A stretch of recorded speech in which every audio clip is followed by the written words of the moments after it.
Hey, good morning, Richard. How are you doing? I'm fine, and you, Howie? How are you doing? Yeah, doing very good. Where are you now? I'm in Bangkok, in cloudy skies, having a lot of rain at the moment. Well, thanks a lot for joining me this morning on our Talk IES episode. Obviously, something that we've developed together, and we're very excited about sharing with the people out there. Let me just introduce you, everyone. Richard Gaskell, formerly with ISC. You probably recognize him. He was the tall guy at the front of most conferences, sharing about market research and just how international schools have developed around the world at such a remarkable pace. And it's only going to be speeding up, right? And the number of teachers, the number of students, the total revenue, all of that is just going to keep growing. So Richard, just very excited that you can join us today. Obviously, super excited that we're able to co-found IES together, and we'll tell a little bit about that story. Maybe just to start off, you've got, I think, more experience about international schools than probably anyone else on this planet, as far as knowing at a trend level, a macro level, how many schools there are and what they're doing and what's happening in different countries and regions. But the other reality is just like businesses, not every school is successful. Some really do struggle. Some get into their own and do well.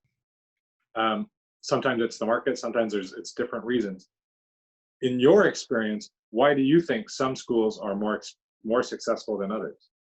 Oh, well, it's a good question. And keeping it, current, I think, to the times that we're living in. I think there are a few factors that some schools are more successful than others. I say there are three factors right now. One is schools that are really well focused on their communication and parent engagement will be successful and survive the pandemic much better than others. Those that have been somewhat sort of complacent with their parent body, I've seen successful schools with good admissions leadership handling the challenges of the pandemic much better than those that haven't empowered their admissions and communications department. There's been a lot of anxiety and stress with parents, and I think we sometimes forget just how important the role of school is in everybody's lives, and having that empathy that you speak about before and understanding with your parent body really has made a huge difference. Secondly, I think the quality and the happiness of the faculty, of the teaching staff. I really think this is probably the biggest impact on the school's success. Again, I've seen some schools thrive in these difficult times because the faculty knows how important they are to their parents and students. Obviously, management and admin is important as well. But if parents feel, connected to their child's learning and achievable outcomes, especially if it's online, right? I mean, everything's now online. I think they're generally happy. I think that positive energy then from the teachers then filters all the way back through the school system. And I think thirdly, and thinking about this earlier, what does a really good educational technology strategy look like? And has that been, the key factor for schools lately? Those schools that have taken a really hard look from the beginning about what their learning outcomes really need to be, rather than just going out and buying up a whole lot of iPads. What the school, the teachers, the parents, the students, what they're familiar with, and building on those foundations rather than trying to suddenly bring in a whole lot of new tech or new systems. So I think schools that have invested efficiently, are going to be, feeling quite strong for the next 6 months, because this pandemic is still going to be with us, and they're going to be the stronger for it. So. Yeah, absolutely. I think you really hit that one, talking about the school culture and how the teachers, their happiness in the school, and that's such an intangible kind of quality, and yet when you walk onto a campus, you can feel it. It's hard to pinpoint what it is that creates it, but you certainly can feel it when you're on a campus. And sometimes sometimes we overlook that. And you're right, the technology is a huge part. Everyone saw the value of technology leading up to the pandemic, but the pandemic has just put everything on afterburners now, right? It's on steroids that we have to be using our technology to do learning different, to do teaching differently. So it's interesting. In that technology and innovation, what are you seeing some schools do to be successful? What are some of the problems that are facing schools, not just today because of the pandemic, but I think in the evolution of education as well? And what do you think are some of the solutions out there? Yeah, I mean, most school leaders I've spoken to, they've all had to look at, innovative ways of delivering the school's program. I think schools with kids under sort of 8 years old generally have found delivering online education at home effectively much more challenging than they ever thought it would be. And obviously, if you've got a school with older children, so lesson plans, activities that can engage with young students definitely have had to be much more carefully crafted and keep that whole section of your school happy. I think also the lack of face-to-face assessment and feedback for some students has been a real challenge. I know even with my own children, my own boy, he that human interaction with his teacher and the appraisal, the compliments for his work has meant he has found it, I think, much harder than other students online. So I think it's a big challenge for schools in recognizing like it's a whole new way of how their students are coping with online learning or even blended learning, and then just supporting the teachers, parents, students with the right feedback and resources to keep them happy and sort of maintaining that sense of well-being, right, around their attitude towards school. But there's obviously been a lot of negative aspects to the pandemic. There's also been some really positive changes I've seen. We're all undertaking with the schools. One solution we're really proud of at IES is to partner with the Fuse Cup.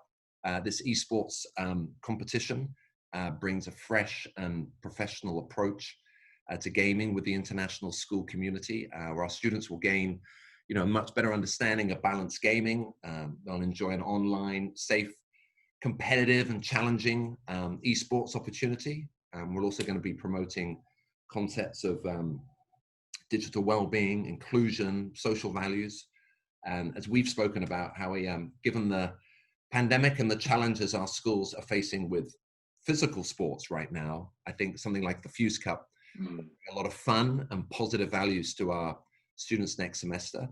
And just one other big problem I think schools are facing is that many of the grade 12 students are just feeling extremely anxious about their next steps, right? And what lies in store for their college pathway. Thousands of undergraduates just didn't enter the Western university system from Asia. And this crisis is what I think led us to create the IES University Pathway Service. So the solution for some of these families is that they can work with our IES experts in university admissions, headed up by James Burnett, and they can understand their options. Now with top-ranked universities in the US, UK, Canada, Australia, and elsewhere, and we can guide those ambitious students looking for the best in international education, get world-class support, choosing the right university, necessary prep, and help with their applications. So, even though there's been this pandemic, we've been looking at solutions and ways to support families. Yeah, I mean, I'm really excited about the university pathways as well. With James coming on board, that's going to really help out a lot of students and families. As both the head of school that saw kids graduate, but also as a dad whose own kids went through my school and graduated, and our counselors helped them to navigate, and they're looking at going to the UK, going to Canada, going to the US, so many different options. And the school's counselors did a good job, but I think James brings in a real strategic approach to it, and a concierge kind of service, and it can help out.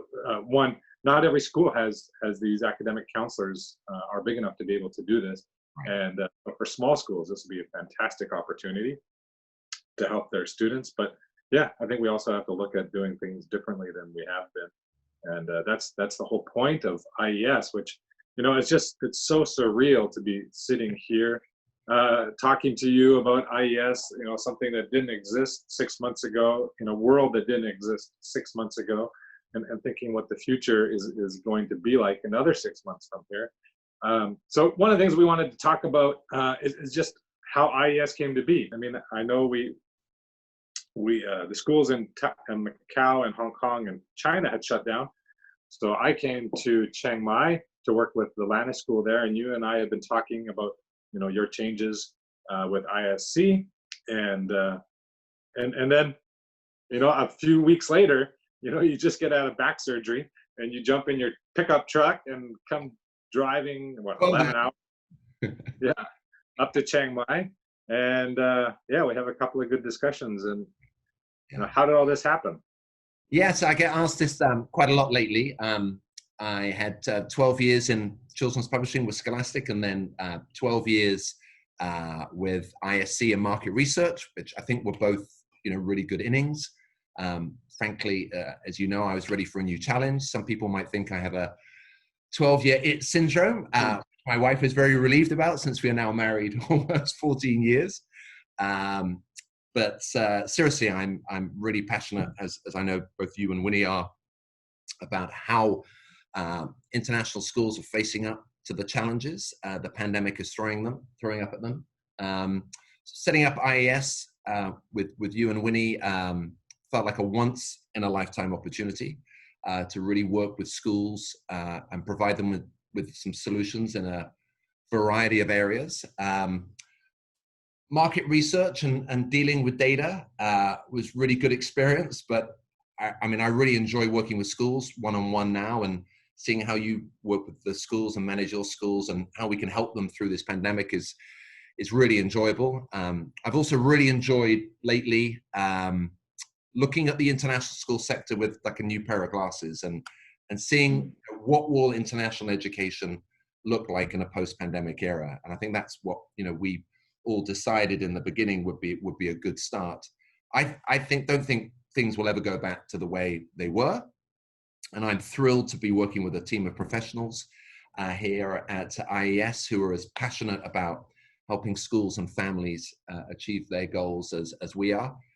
It's also been really cool how we looking at all the resources, the products and services out there right now, and researching what's working for everybody during the pandemic, particularly the tools around online learning.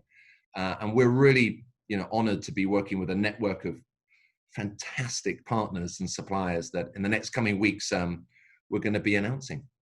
Yeah, I mean, this is one of the big differences of being an individual school or being a group of schools, is you can learn from one another, and finding the best of the best suppliers and solution providers makes a big difference. And really, we're just taking this and expanding it even more to include other schools who are looking for solutions.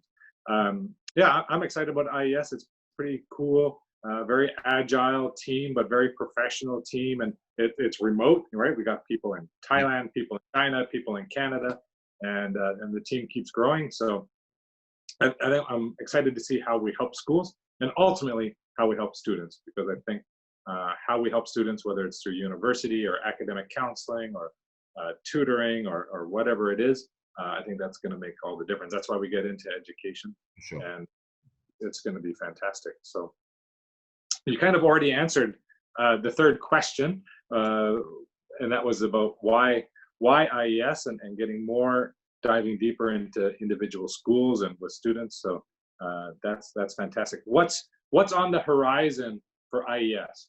What the people that are viewing right now, they've found a little bit about our background. What's out there in the next month, next 6 months? So over the next month, we're launching our website, and we're going to the first IES service that we're going to be shouting about is the University Prep Service that James Burnett has put together. So that will come out during August, and then we're announcing about 6 new suppliers. We've got LSC Education for leadership search. We have Schoolbox that we're working with as a learning management system solution. We're working with Harris Bricken as our legal partner. We have ClearPath EPM for our safety and security partner.